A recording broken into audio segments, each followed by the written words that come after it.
12 अगस्त 2024 को रात के समय उत्तराखंड की राजधानी देहरादून के बस स्टैंड से लगभग सभी लोग जा चुके थे। यानी उस समय वहां पर बहुत कम पैसेंजर थे और वो भी वो लोग थे जिनकी रात को बस चलने वाली थी। लेकिन उन्हीं बस का इंतजार करने वाली लोगों में से एक लड़की भी शामिल थी। देखने से वो लड़की बहुत परेशान लग रही थी, लेकिन वहां पर मौजूद लोगों में से किसी ने भी उससे उसकी परेशानी का कारण नहीं पूछा। फिर अचानक से उस बस स्टैंड पर ड्यूटी करने वाले गार्ड की नज़र उस लड़की पर पड़ी और जैसे ही वो गार्ड उस लड़की के थोड़ा पास जाता है तो उसे उस लड़की को देखकर थोड़ा अजीब सा लगता है, क्योंकि वो लड़की थोड़ी असहज लग रही थी। यानी कि वो खुद को अनकंफर्ट महसूस कर रही थी। साथ ही वो बार बार अपने कपड़े को ठीक वगैरह कर रही थी, कोशिश कर रही थी। वो बच्ची डरी थी, सहमी थी, इधर-उधर देख रही थी। उसे देखने से लगता था मानो वो काफ़ी ज़्यादा घबराई हुई हो। लेकिन फिर उस गार्ड ने देखा कि जिधर वो लड़की बराबर देख रही थी, उधर उधर से उस तरफ से एक व्यक्ति भी घूम रहा था।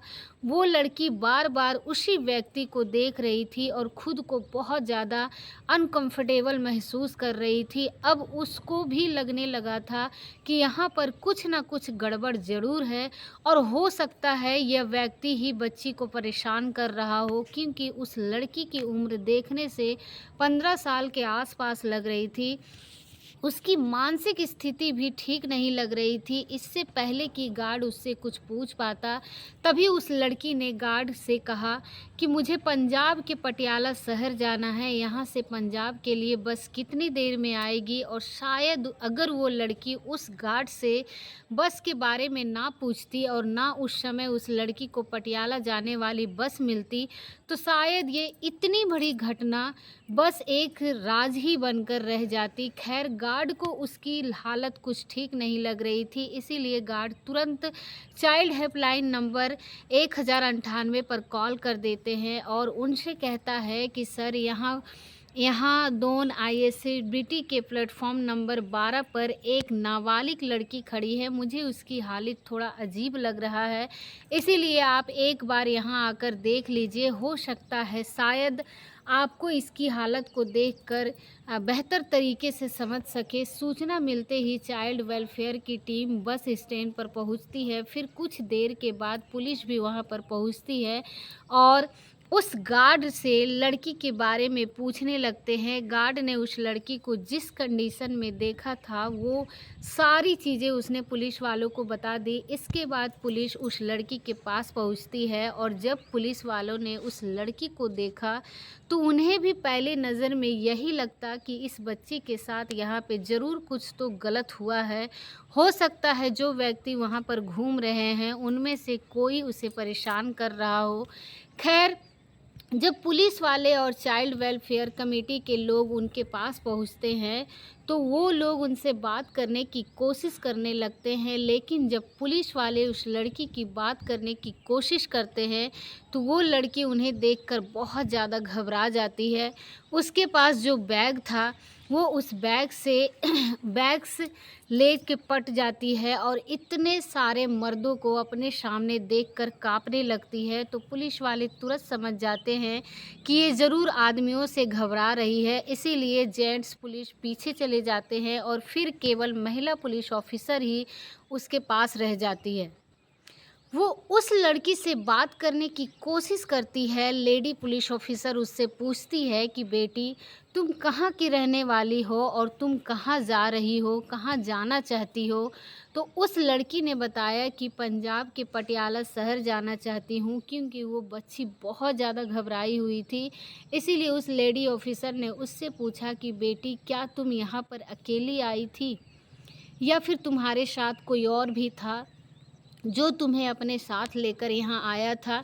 पुलिस उससे कई तरीके से पूछताछ करने की कोशिश कर रही थी, लेकिन बार-बार पूछने के बाद भी वो लड़की बहुत कम सवालों के जवाब दे रही थी।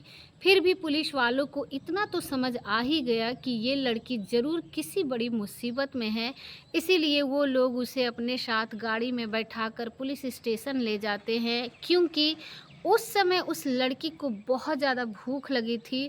तभी उस लड़की ने महिला पुलिस ऑफ़िसर से कहा कि मुझे बहुत भूख लग रही है, इसीलिए सबसे पहले अच्छे खाने खिलाएँ। उसे अच्छे से खाना खिलाया जाता है, पानी वग़ैरह पिलाया जाता है। इसके बाद जब लड़की थोड़ा रिलैक्स फ़ील करती है, तो लेडी ऑफ़िसर जो होती है उसके पास बैठकर फिर उससे उसके साथ बात करने की कोशिश करती है। लेकिन उस समय वो इतनी ज़्यादा घबराई हुई थी कि वो किसी से भी बात नहीं करना चाहती थी। वो पुलिस स्टेशन के एक कोने में चुपचाप बैठी हुई थी, क्योंकि उसके साथ जो दरिंदगी की गई थी उसके बारे में बताने के लिए ना तो उसे कुछ समझ आ रहा था और ना ही वो किसी को बताने की हिम्मत जुटा पा रही थी। खैर अगली सुबह उसकी ट्रीटमेंट भी शुरू कर दिया जाता है, क्योंकि पुलिस वालों को ये बात लग रही थी कि लड़की डिप्रेशन में है और यही कारण है कि कुछ भी बताने की स्थिति में नहीं है। इसके बाद 2 दिन तक उसका ट्रीटमेंट चलता है। इसके बाद दोबारा फिर महिला पुलिस उसके पास जाती है। इस बार जब लेडी ऑफ़िसर ने उससे पूछताछ करनी शुरू की, तो उस लड़की ने बताया कि मेरे साथ गंदा काम किया गया है, जिससे महिला पुलिस अफ़सर तुरंत समझ जाती है कि इस बच्ची के साथ तो दरिंदगी की गई है। इसके बाद उन्होंने पूछा कि बेटी, ये सब तुम्हारे साथ कहाँ पर हुआ है?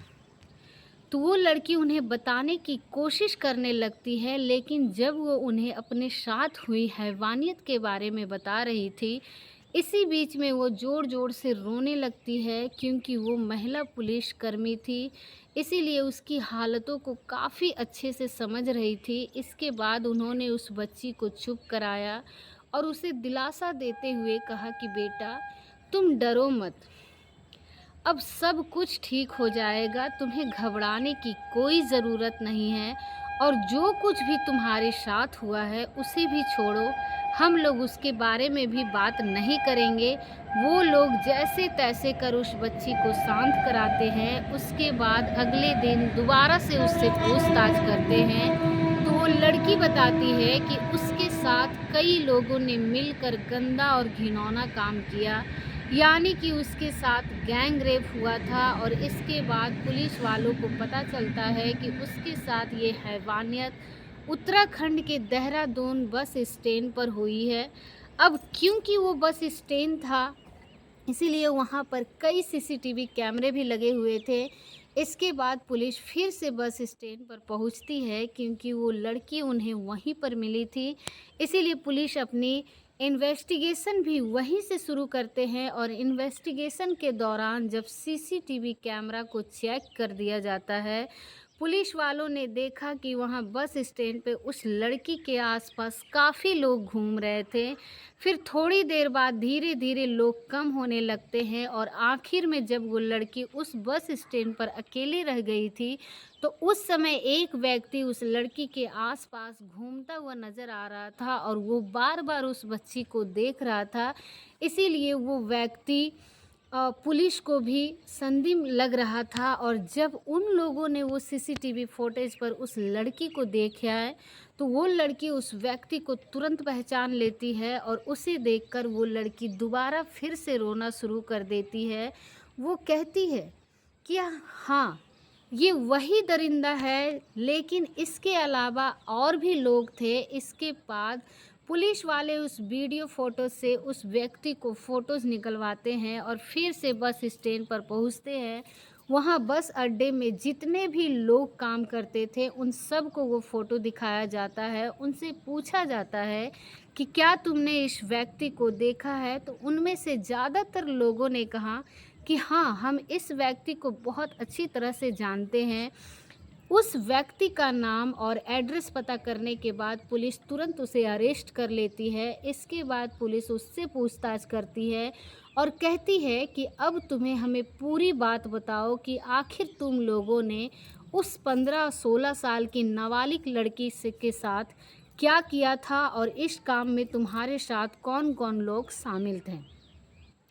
पहले तो वो व्यक्ति पुलिस को गुमराह करने की कोशिश करता है, लेकिन जब उससे कड़ाई से पूछताछ की गई, तब उसने एक ऐसी कहानी सुनाई जिसे सुनकर शायद आपका भी खून खौल उठेगा। दरअसल 12 अगस्त 2004 को शाम के लगभग 4 बजे के आसपास का समय था।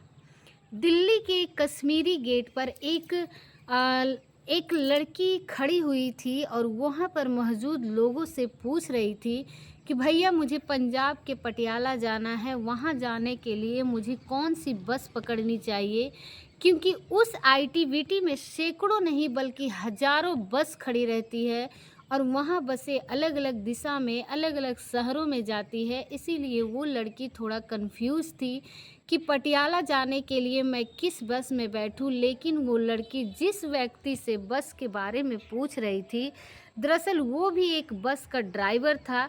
उसने कहा तुम परेशान मत हो, जो सामने बस खड़ी है तुम इस बस में जाकर बैठ जाओ। वह बस दिल्ली से देहरादून जाने के लिए तैयार खड़ी थी।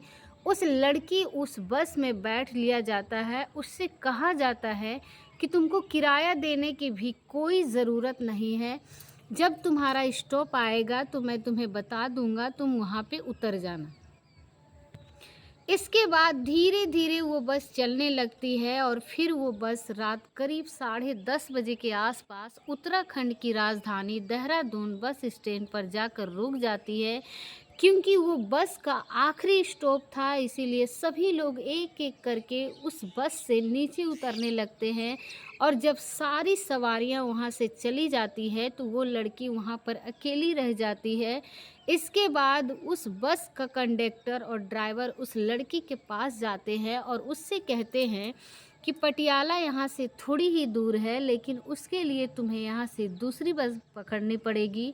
तो वो ड्राइवर आगे कहता है कि पटियाला जाना है तो जाने वाली बस थोड़ी देर के बाद आएगी, तब तक तुम हमारे साथ समय गुजार लो।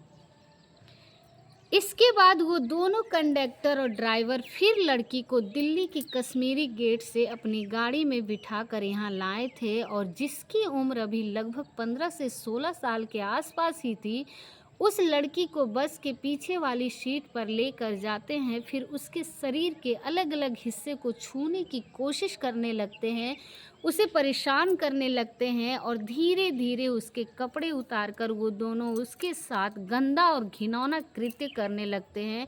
कंडक्टर और ड्राइवर बारी बारी से उस बच्ची के साथ दरिंदगी कर रहे थे। वो बच्ची चीख रही थी, चिल्ला रही थी। उस समय ठीक उन्हीं के बराबर में एक और बस खड़ी हुई थी जो कि ऋषिकेश से दिल्ली रूट के लिए चलती थी।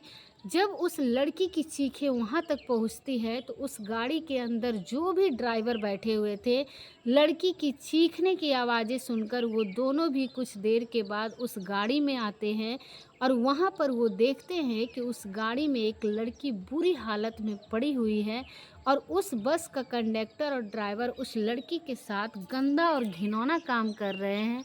अब यहाँ पर वो दोनों ड्राइवर भी उस बच्ची की मदद करने के बजाय उल्टा ये कहते हैं कि अब हम भी इस लड़की के साथ ऐसा ही करेंगे। इस पर पहले दोनों कंडक्टर और ड्राइवर ने कहा कि कोई बात नहीं, आपको भी जो करना है करो।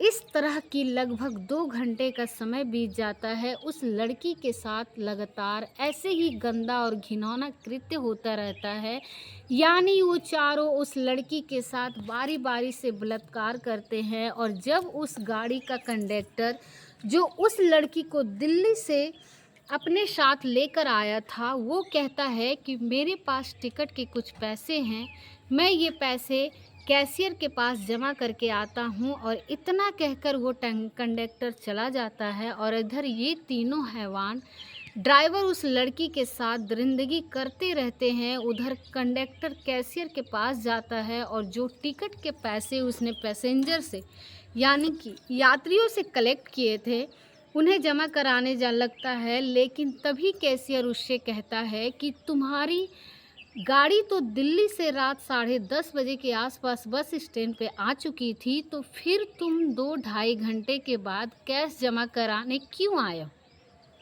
और इतनी देर तक तुम कहाँ थे? कंडक्टर कहता है कि साहब बस ऐसे ही मैं थोड़ा बिजी हो गया था, जिसकी वजह से मैं आज लेट हो गया हूँ। लेकिन जब कैशियर ने उससे तरह-तरह के सवाल पूछने शुरू किए, तो उसके सवालों के सामने ज़्यादा देर टिक नहीं पाया और आखिर उसने कैशियर को भी बता दिया कि साहब मेरी गाड़ी के अंदर एक लड़की है, अगर तुम भी चलना चाहो तो मेरे साथ चल सकते हो। कैशियर ने जैसे ही ये बात सुनी, वो भी उसके साथ जाने के लिए तैयार हो गया और इसके बाद जब वो कैशियर उस गाड़ी के अंदर जाता है, तो देखता है कि 2 ड्राइवर उस लड़की के साथ गंगा घिनौना कृत्य कर रहे थे। लेकिन जब उन दोनों ड्राइवरों की नज़र कैशियर पर पड़ती है, तो वो लोग कैशियर को देखकर कहते हैं कि पहले साहब को करने दो, हम लोग बाद में कर लेंगे। इसके बाद उस कैशियर ने भी उस लड़की को नोचना शुरू कर दिया, उसने भी उसके साथ गंदा कृत्य करना कर दिया और इस तरह पहले कंडक्टर, फिर ड्राइवर, फिर उसके पास में जो गाड़ी थी, जो खड़ी हुई थी, जो ऋषिकेश से दिल्ली जाने के लिए चलती थी, उनमें बैठे हुए 2 ड्राइवर, आखिर में वो कैशियर 5 लोगों मिलकर उस लड़की के साथ बारी-बारी से सामूहिक बलात्कार कर रहे थे। और जब वो लड़की चीखने की कोशिश कर रही थी, शोर मचाने की कोशिश कर रही थी, तो वो लोग उससे कहते हैं कि क्या तुम पटियाला नहीं जाना चाहती हो? यानी अगर तुम पटियाला जाना चाहती हो तो तुम्हें ये सब करना ही पड़ेगा। उस लड़की की समझ में नहीं आ रहा था कि आखिर उसके साथ हो क्या रहा है। अब तो उसकी स्थिति भी बिगड़ने लगी थी, लेकिन फिर किसी तरह वो लड़की वहाँ से निकलने में कामयाब हो जाती है और फिर उसे जाने दिया जाता है। इसके बाद वो लड़की रूट नंबर 12 के प्लेटफॉर्म पर पहुँचती है।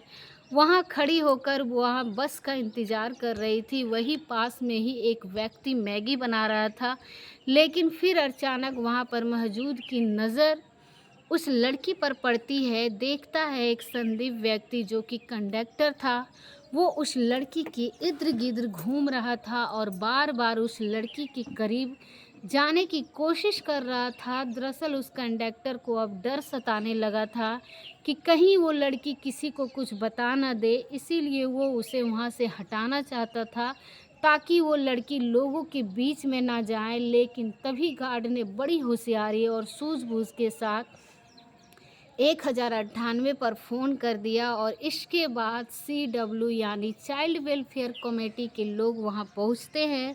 साथ ही पुलिस भी मौके पर पहुंचती है और इसके बाद पुलिस उस CCTV के आधार पर पहले उस कंडक्टर को अरेस्ट करती है जो कि संदीप लग रहा था और उससे पूछताछ की जाती है। तो उसके दिए गए बयान के आधार पे 4 और लोगों को गिरफ्तार किया जाता है और उन 5 के नाम बता करें। उनमें से एक का नाम धर्मेंद्र कुमार, उम्र 32 साल, जो कि हरिद्वार के था, बाजरा गांव के रहने वाला है और साथ ही हरिद्वार के भवनापुर का रहने वाला देवेंद्र, जिसकी उम्र 52 साल के आसपास है, और एक उत्तर प्रदेश के फारुखाबाद में नावंगंज के गांव सीला का रहने वाला रवि कुमार, ही हरिद्वार के बंजारवाला गांव का रहने वाला राजपाल, जिसकी उम्र 57 साल है, एक देहरादून के पटेल नगर का रहने वाला राजेश कुमार होता है। उन पांचों को अरेस्ट करने के बाद उससे बारी बारी से पूछताछ की गई और जब इस घटना का खुलासा हुआ